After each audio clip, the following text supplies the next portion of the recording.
क्या आपके मन में यह सवाल आया कि इसरो 14 दिन चांद पर रहने के लिए पिछले 15 सालों से मेहनत क्यों कर रहा है? क्या आपके मन में यह ख्याल आया कि इसरो और भारत को चंद्रयान 3 मिशन से क्या हासिल होगा? क्या आपको यह सवाल मन में सूझा कि भारत में लोग इतने ज्यादा गौरवान्वित क्यों महसूस कर रहे हैं? आपको सोचना चाहिए यह सवाल कि चंद्रयान मिशन की शुरुआत कैसे हुई और क्यों भारत समेत दुनिया में इसकी तारीफें हो रही हैं। आपको यह जानना चाहिए कि पिछली बार जो लैंडर विक्रम था वो क्रैश क्यों हुआ था और इस बार क्यों हम उम्मीद कर रहे हैं कि सब कुछ सफलतापूर्वक हो जाएगा। आपके मन में यह सवाल आना चाहिए कि चांद पर लैंडिंग इतनी ज्यादा खतरनाक क्यों होती है, क्या असर है वहां पर, क्या चीजें अलग हैं। यह सवाल आपके मन में आना चाहिए। चंद्रयान 3 इतना क्यों जरूरी है यह जानना बहुत जरूरी है। लेकिन लॉन्चिंग कैसे हुई, चंद्रयान 3 जो है उस पर खर्च कितना किया गया, इस खर्च से हमें क्या मिलेगा, सॉफ्ट लैंडिंग क्या होती है, चंद्रयान 3 की सफलता के बाद भारत समेत दुनिया में क्या बदलेगा, और तो और चंद्रयान 3 पर निगरानी कैसे होगी इसके जरिए।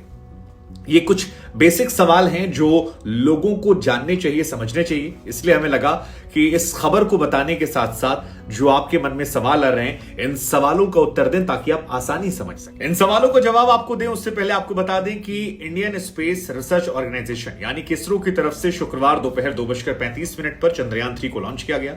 आंध्र प्रदेश की श्रीहरिकोटा के सतीश धवन स्पेस सेंटर से इसे एक रॉकेट के जरिए चंद्रयान को स्पेस से भेजा गया। अच्छी बात यह थी कि 16 मिनट के अंदर यह पृथ्वी की कक्षा में सफलतापूर्वक पहुंचा और इसके बाद जानकारी निकल कर आई कि 23 अगस्त को शाम 5:47 पर यह चांद पर पहुंच जाएगा।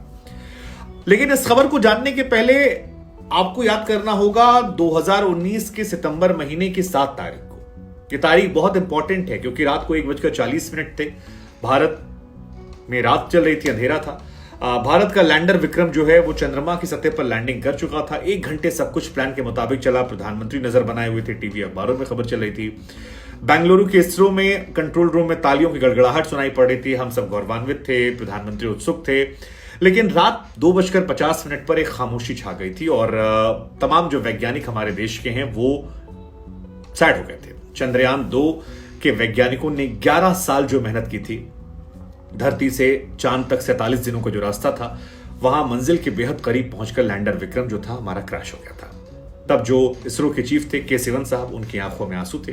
प्रधानमंत्री ने उन्हें गले लगाया था और वो तस्वीरें सोशल मीडिया पर बहुत ज्यादा वायरल हुई थी। लेकिन अब 4 साल बाद इसरो उस अधूरे काम को पूरे करने जा रहा है और इन सवालों के जवाब। तो सबसे पहला सवाल है, चंद्रयान मिशन की शुरुआत कब, कहां, कैसे हुई है? तो हम आपको बता दें कि साल 2003 था। अटल बिहारी वाजपेयी देश के प्रधानमंत्री थे। 15 अगस्त की तारीख थी और 15 अगस्त 2003 को अटल बिहारी वाजपेयी साहब, जो कि अब स्वर्गीय हैं, उन्होंने लाल किले की प्राचीर से कहा कि मुझे देश को यह बताने में बहुत खुशी हो रही है कि 2008 से पहले भारत चंद्रमा पर अपना अंतरिक्ष यान भेजेगा और इसका नाम होगा चंद्रयान 1। ये शुरुआत थी उस दौर में। इसके बाद साल 2008, जैसा कि अटल बिहारी वाजपेयी साहब ने कहा था, 22 अक्टूबर साल 2008 को सतीश धवन स्पेस सेंटर से चंद्रयान 1 की लॉन्चिंग हो जाती है। 8 नवंबर 2008 को ये जो स्पेसक्राफ्ट होता है ये चांद के ऑर्बिट में पहुंच जाता है और ये भारत के लिए एक बहुत गौरवपूर्ण क्षण था। इसका उद्देश्य था कि स्पेस टेक्नोलॉजी में प्रदर्शन के साथ चांद की जो भौगोलिक स्थिति है, वहां जो खनिज है, उनका पता लगाया जाए। 14 नवंबर को स्पेसक्राफ्ट ने चंद्रमा की सतह पर एक मून इंपैक्ट प्रोब की जानबूझकर क्रैश लैंडिंग करवाई और इसके साथ डेटा की मदद से वहां पर पानी होने का पता लगा। इसकी घोषणा 2009 में स्पेस एजेंसी नासा ने की थी। करीब 1 साल तक चंद्रमा के ऑर्बिट में चंद्रयान 1 ने 3400 चक्कर लगाए, वहां से डेटा भेजा। हालांकि 29 अगस्त 2009 को उससे हमेशा के जो संपर्क हमारा था वो टूट गया और चंद्रयान 1 यहां पर क्लोज हो गया। अब शुरुआत होने वाली थी चंद्रयान 2 की, जो और ज्यादा स्पेशल। अब चंद्रयान 1 काफी सक्सेसफुल रहा तो भारतीय वैज्ञानिकों को लगा कि यार चंद्रयान 2 में कुछ और बड़ा कदम उठाते हैं, सपने थोड़े और बड़े देखते हैं। और इसलिए इसरो की तरफ से तय किया गया कि चंद्रमा पर इस बार हम सॉफ्ट लैंडिंग करेंगे और रोवर की मदद से चांद पर जो एलिमेंट्स मौजूद हैं उनकी जानकारियां जुटाएंगे।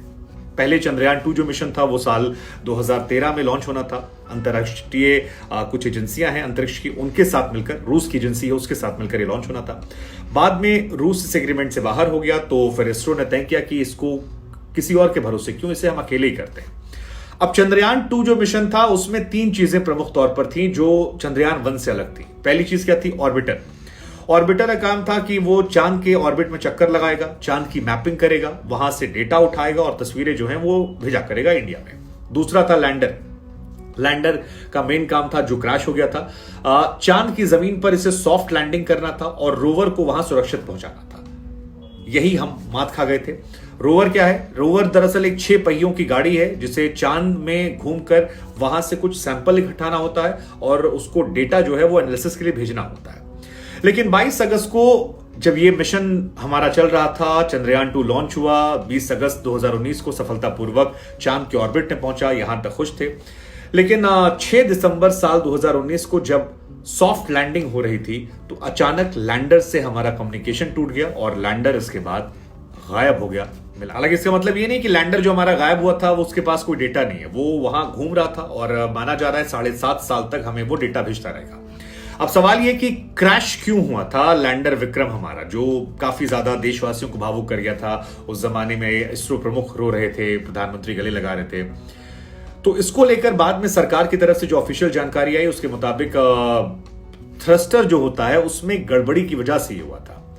चांद पर लैंडिंग से पहले विक्रम लैंडर ने चांद पर उतरने की स्पीड जो है वो 1683 मीटर प्रति सेकंड से घटकर 146 मीटर सेकंड की गई थी और दूसरे फेज में सिस्टम में गड़बड़ी आई। जहां लैंड करना था उससे 500 मीटर ऊपर से कंट्रोल खोया और उसके बाद वो गायब हो गया। अब आपके जहन में सवाल आना चाहिए कि यार चांद पर लैंडिंग इतनी ज्यादा टफ क्यों है? तो देखिए, धरती पर जब कुछ लैंड करवाते हैं तो बड़ा इजी है क्योंकि यहां पर वायुमंडल है। छोटा सा एग्जांपल देते हैं कि अगर आप हवा से कूदते हैं ऊंचाई से और पैराशूट खोलते हैं तो आप वायुमंडल की वजह से धीरे धीरे नीचे आ जाएंगे और धरती पर आसानी से उतर जाएंगे। लेकिन जब आप चांद की बात करते हैं तो वहां कहानी थोड़ी अलग है। मसलन आप वहां पर अगर पैराशूट से ऊपर से कूदते हैं तो क्योंकि वायुमंडल वहां 0 है और अगर पैराशूट उतरेंगे तो आप भड़ाक से नीचे गिरेंगे, इतनी तेज नीचे गिरेंगे कि आप बिखर जाएंगे। उतरने के लिए वहां पर प्रोपेलेंट जलाना पड़ता है और क्योंकि ईंधन धरती से सीमित मात्रा में वहां जाता है तो बड़ी चांसेस कम होते हैं। मंगल पर भी उतरना आसान है, चांद पर उतरना थोड़ा। दूसरी कहानी कि भाई वो मिला क्यों नहीं हमारा? तो मिला इसलिए नहीं क्योंकि धरती पर कोई एयरक्राफ्ट जो है उसे आप जीपीएस से पता कर लेते हैं, लेकिन चांद पर लोकेशन पता करने के लिए आपके पास कोई माध्यम नहीं है। वहां जीपीएस है नहीं तो ना लैंडिंग के पोजीशन का पता लगता है और ना ही जहां पर वो उतरा है वहां से डिस्टेंस का। तो ये एक वजह है। तो ऊपर से चंद्रमा का जो साउथ पोल है वो भी अजीब है, मतलब यहाँ सूरज जो है वो थोड़ा अलग है, लंबी लंबी परछाइयां बनती हैं और उसकी वजह से चांद पर कुछ चीजें साफ नहीं दिखती हैं। लेकिन ये चंद्रयान 2 की कहानी थी। अब आते हैं 3 में। इसरो ने ऐलान कर दिया है कि हमने लॉन्च कर दिया है, तो लॉन्च हो गया है। 3 मुख्य लक्ष्य इसके हैं जो आपको जानना चाहिए। चंद्रयान 3 के लैंडर की चांद की सतह पर सुरक्षित सॉफ्ट लैंडिंग होनी चाहिए, एक। दूसरा, रोवर जो है इसको चांद की सतह पर चलकर जाना होगा ताकि डेटा कलेक्ट कर सके, जैसा मैंने पहले बताया, और वहां मौजूद एलिमेंट जो है उनको कलेक्ट करके वापस भेजना और उनको स्टडी करने मदद करना। जैसे ही चांद पर यह पहुंचेगा लैंडर रोवर, चांद के एक दिन यानी धरती के 14 दिनों के लिए एक्टिव हो जाएंगे और यही सारी कहानी है। अब सवाल ये कि इसमें बजट कितना है? तो बजट जो इसका है वो 700 करोड़ है, तकरीबन आदि पुरुष फिल्म के बराबर ही इसका बजट है। 700 करोड़ की लागत इसकी हुई है।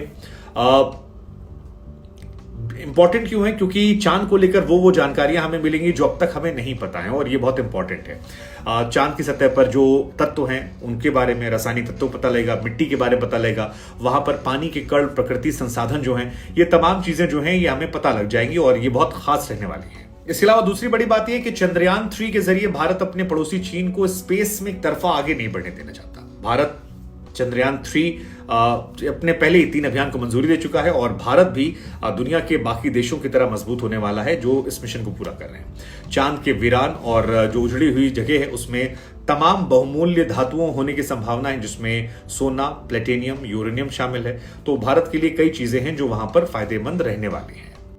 इसके अलावा एक बात आपको और जाननी चाहिए कि चंद्रयान 3 के लैंडर को साउथ पोल पर उतारा जाएगा और साउथ पोल जो जगह है यहां पर चांद पर, क्योंकि अमेरिका, रशिया, चीन इस पर फतेह कर चुके हैं, लेकिन यहां पर इस हिस्से में नहीं पहुंचे। इस हिस्से की जानकारियां जो हैं वो बहुत नहीं आई हैं। ऐसे में चंद्रयान 1 मिशन में साउथ पोल के बर्फ के बारे में पता लगा था। साउथ पोल काफी इंटरेस्टिंग भी है। इसमें यहां पर हिस्सा जो है नॉर्थ पोल की तुलना में ज्यादा छाया रहता है। सूरज की रोशनी इस हमने को बताया बहुत कम पहुंचती है। ऐसे में -230 डिग्री सेल्सियस तापमान पहुंचता है। माना जा रहा है कि इससे पानी हो सकता है और जो भी यहाँ पर जानकारियां मिलेंगी, जीवाश्म के रिकॉर्ड मिलेंगे, वो बहुत महत्वपूर्ण रहने वाले हैं और ये एक इंटरेस्टिंग पार्ट है।